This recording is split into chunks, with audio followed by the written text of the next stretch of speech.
Morning, my dear students.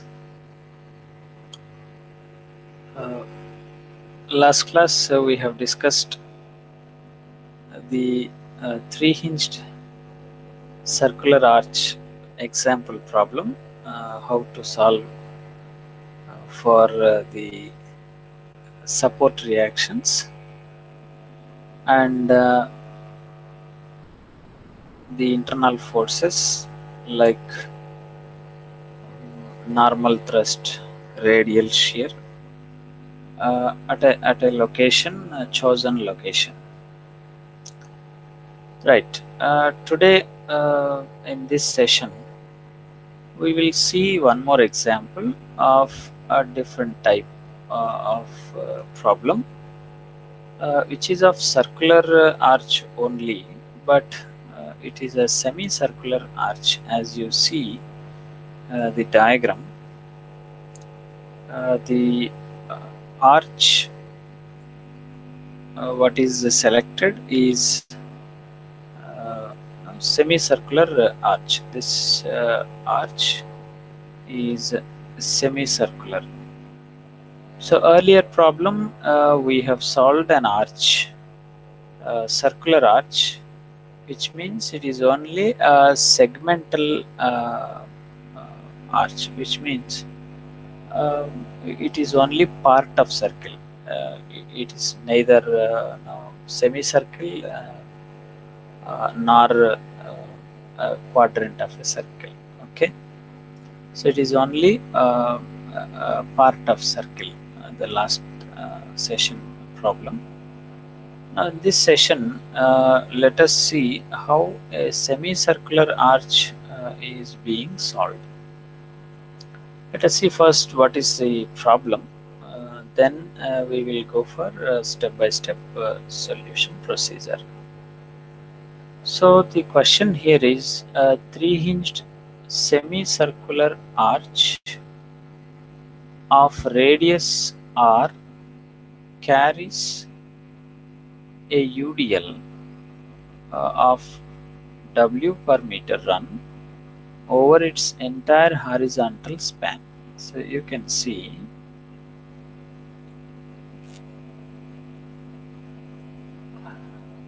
right this is the horizontal span of the arch. So this is the horizontal span of the arch. Okay, so the load applied UDL is occupying the total span. Right. Now the question is determine the reactions of supports and maximum bending moment in the arch. So reactions of supports, which means if this is support A, support B, uh, okay. So let me note that uh, right. This is support A. This is being support B, and the point, the ground point is C. Let us say. Right. So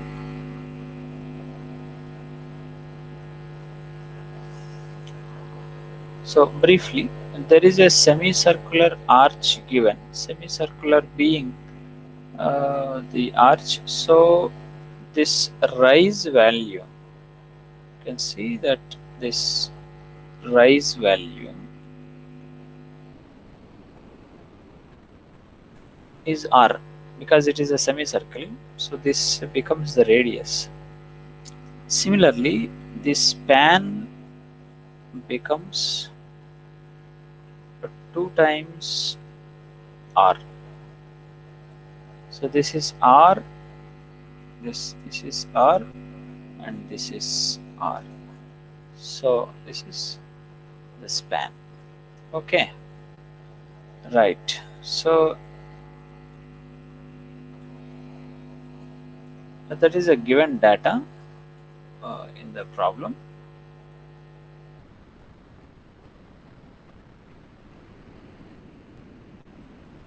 Now let us see how you solve this problem.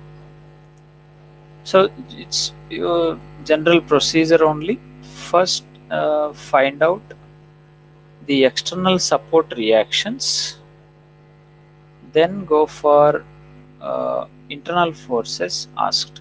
This is what we have done in the last example also. So what you need to take, you need to take FBD of a complete arch, apply equilibrium equations. Okay, if you remember, in the last session we have solved a problem.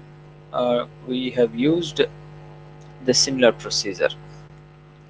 So take FBD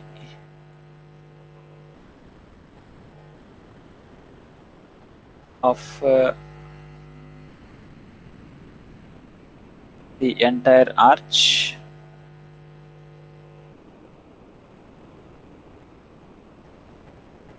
So I write it here.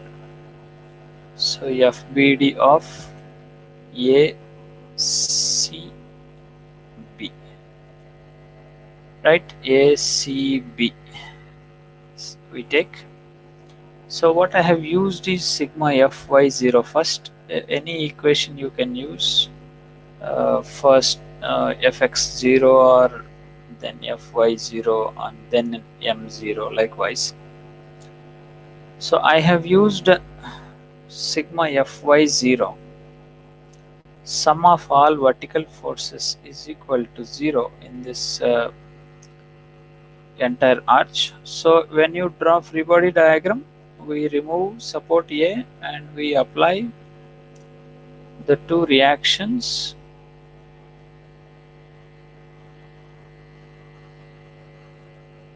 horizontal and vertical reactions. So at A you have two reactions, VA and HA. Similarly at B you have two reactions,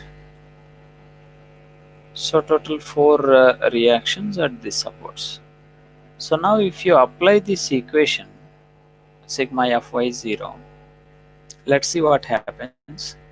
So I have two vertical forces, VA, VB. This is VA and this is VB. So VA plus VB both are upwards, and minus the downward load is only UDL. So we write 2WR. How do you write this one? So load is W, span is 2R. Span is 2R. So 2R into W is the total load. So this is how we write sigma Fy0, right?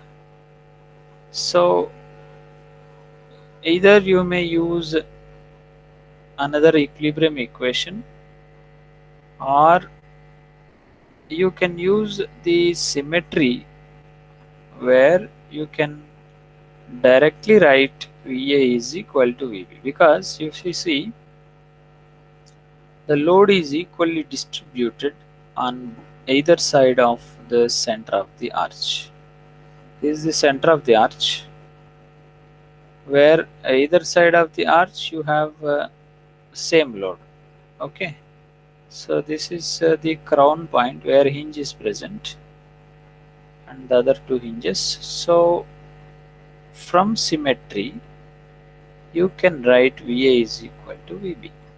So this, if you substitute into this equation, so we get 2 times VA is equal to 2 times WR. So VA becomes WR, 2 gets cancelled. Anyhow, VA is equal to VB. So VA value, which is equal to VB value, which is equal to W into R. So these are the two vertical reactions. Okay, right? And similarly, one more equation you need to write, that is sigma f x is equal to 0. So last session also, in the last case what we have discussed in the problem, also we have used this equation and we have got, so HA and HB both are same, because there won't be any horizontal force acting on the arch. That's why HA minus HB is equal to 0, and HA will become equal to HB, that is equal to H we will write. So that is the result from the free body diagram of full arch, right? So if you just see once again, rewind what happened. So we have found VA value, VB value, they are W into R and W into R, and we have found that HA is equal to HB is equal to H. So this is what we found. So what is leftover value is H value, because you got VA value, you got VB value, so you have got only H value to find, right? If you remember, what we have done next is we have taken a portion of the arch either to the left of the crown point or to the right of the crown point. So we have drawn the free body diagram of either portion AC or portion BC. So this is how it is being done. So let me erase all these things. So by taking the free body diagram of the half of the arch, I can say, because you are taking uh, either to the left or to the right of the arch. So by taking free body diagram of either portion AC or portion BC. So we have taken here portion AC. So you are taking a section here and you are writing sum of all moments about C in portion AC is equal to 0. This is what does this mean. This equation means sum of all the moments about C, that means crown, in portion AC only is equal to 0. So let us take that. So taking moments about this point, VA into R, this is the distance R. So this VA into R, that is written here, VA into R. Similarly, H into R only, because the perpendicular distance is R, so H into R. So VA into R is going to cause a clockwise moment. So you can see that this is going to be clockwise, whereas this is going to be anti-clockwise. So both are opposite. So that's why we write one value is positive, the other value is negative. So this is how it is done. Okay, right. So now we write h into r, that is say anti-clockwise positive and clockwise negative. So what is taken here is anti-clockwise positive notation. So what are the other loads that you have to the left of C? The UDL. Only till this point. Only this portion. Okay. So how you write moment for this load? W into R is the total load that will act at the middle of UDL, and this is R by 2. Okay. So that is what is written here. W into R total load, the distance is R by 2. And this is going to be anti-clockwise. So this is going to be anti-clockwise. So that's why it is written like that. So there are three moments that are coming from the arch to the left of C.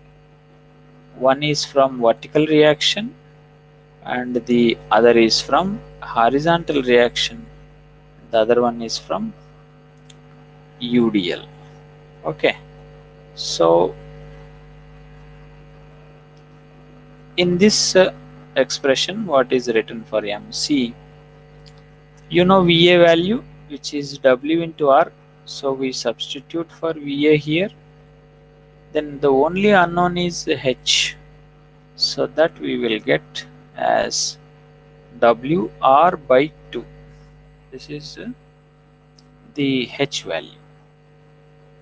So VA value is W into R. VB is W into R. And H value, the horizontal reaction, is half of the vertical reactions. For this case, I am telling you, for this case. Okay. Right. So the solution for determine reactions at supports is over. Okay. And now the question is to find maximum bending moment in the arch. So we don't know where the maximum bending moment occurs in the arch. So you have to search for it. So what do you do? In general, in beams, if you are asked for maximum bending moment, what you will do? You will take a section.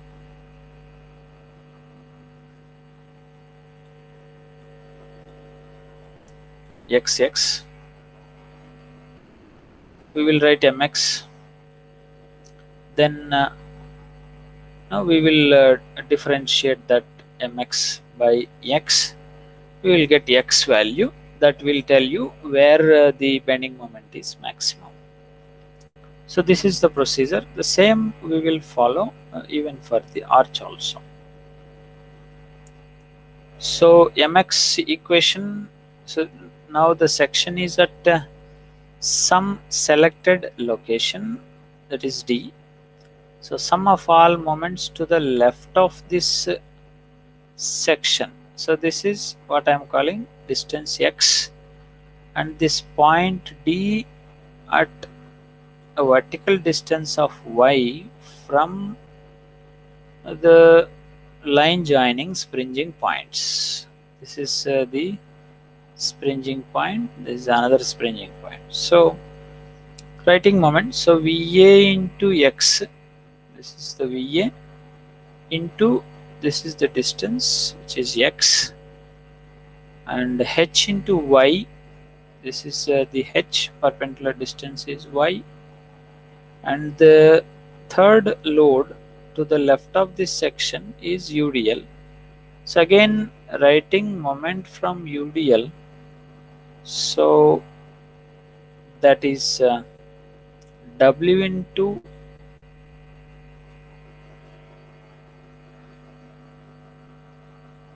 so writing moment from UDL, so it will be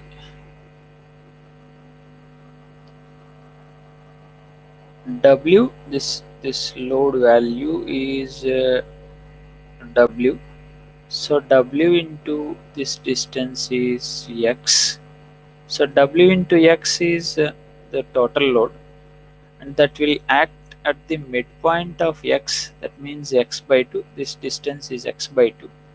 So W into X by 2, so Wx square by 2, this is the moment value. Now you can see which is plus and which is minus.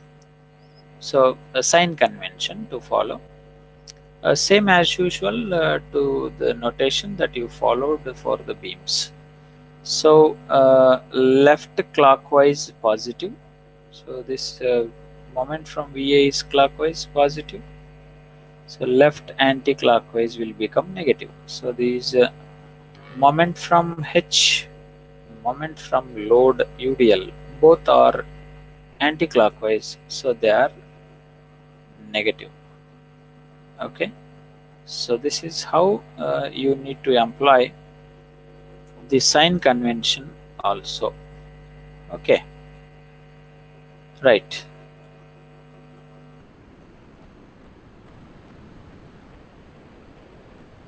So now proceeding further, so as I said, when you work with circular geometry, it will become easy when you convert these Cartesian coordinates to polar coordinates. So for that, what we need to write is relation between x and r and theta, y, x, y, r and theta. So how do you write that? So it's very simple. Join this point selected to the center, and with respect to vertical, that will make an angle theta. So this is always the measurement of theta with respect to vertical. So now if you see, this value is, now this is r. Okay, so r sine theta is this value.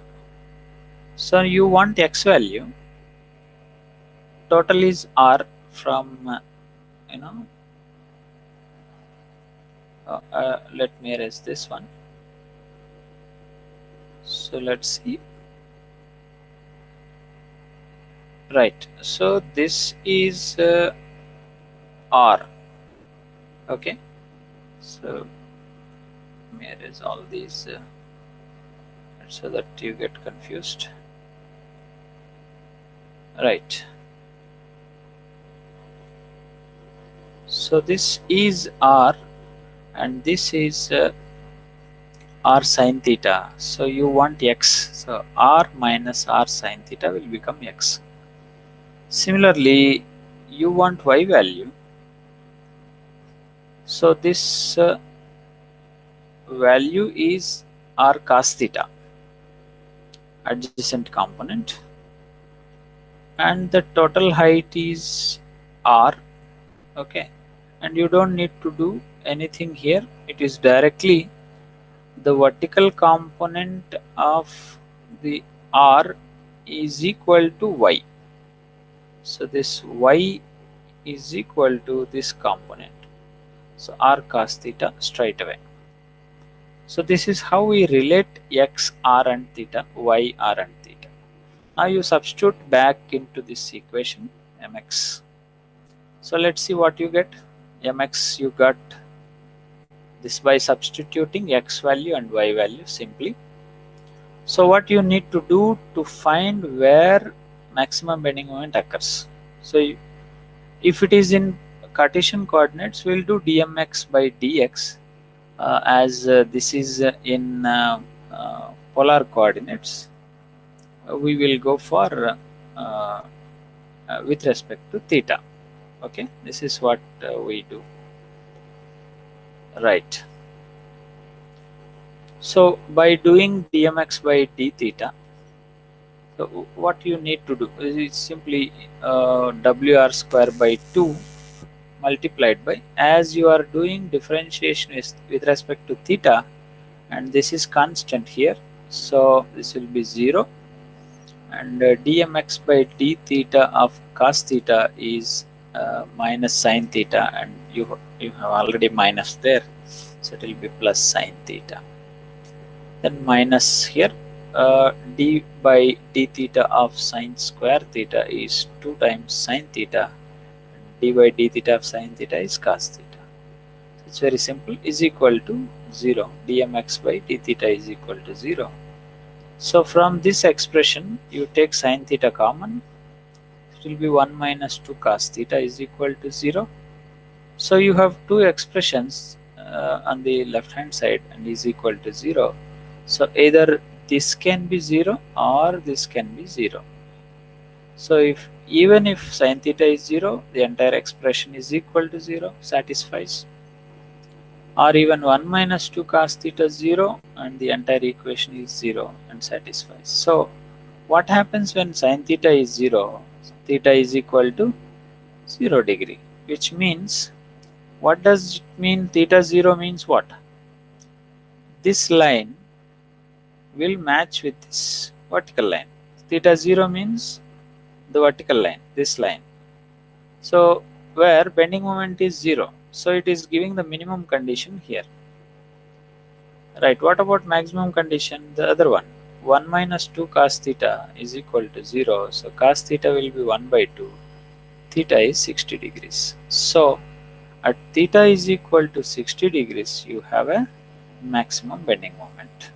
Right? So by substituting theta is equal to 60 degrees in this equation, where you have theta here and theta here, so you have maximum bending moment value w r square by 2. Right? This negative sign indicates maybe hogging bending moment, sagging and hogging. As you know, that sagging and hogging bending moments are the natures of bending moments related to their sign convention, right? So w r square by 8 is the maximum value, where it is occurring at theta is equal to 60 degrees, which means, say if this is of 90 degree, so you are going to make these three parts. So it's 30 degree and 30 30 at 330 degrees. So let's say this is the 60 degree line, just for example. So where this is a point, maximum bending moment point, right? This always measure theta with respect to vertical. This is what does it mean. Okay, right. So this is how the solution is done for this problem. So it is as simple as that. To find external support reactions, first you need to consider the complete arch free body diagram. Then just apply three equilibrium equations.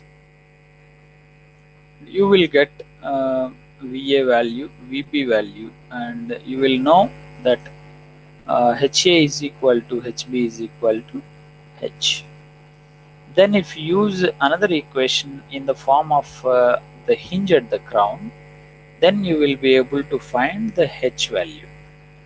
So this with the free body diagram of half of the arch, maybe to the left of the crown or to the right of the crown. So with that you are able to solve all the support reactions. Then further, any question asked, maybe bending moment or maybe normal thrust or radial shear, whatever is asked, it is related to the geometry. So you must use the geometric properties. So here it is asked for maximum bending moment. So to find maximum bending moment, first you need to write moment equation by taking a section just like your beam. So once you write mx equation, you will find Cartesian coordinates there, x and y. So replace them by polar coordinates, which will be easy for you to work out. So once you replace, then you search for maximum bending moment with a mathematical formulation dmx by d theta. Then once you get the theta value and substitute it back into this equation, governing equation, that will give you maximum bending moment. So this is how we evaluated maximum bending moment for a semicircle with full UDL UDL spanning to full arch, full length of the arch, occupying full span of the arch. Maximum bending moment value is WR square by 8 and at an angle of 60 degree with respect to vertical. This is the complete solution, and the vertical reaction is W into R. Horizontal reaction is half of the vertical reaction. Okay, right. Thank you.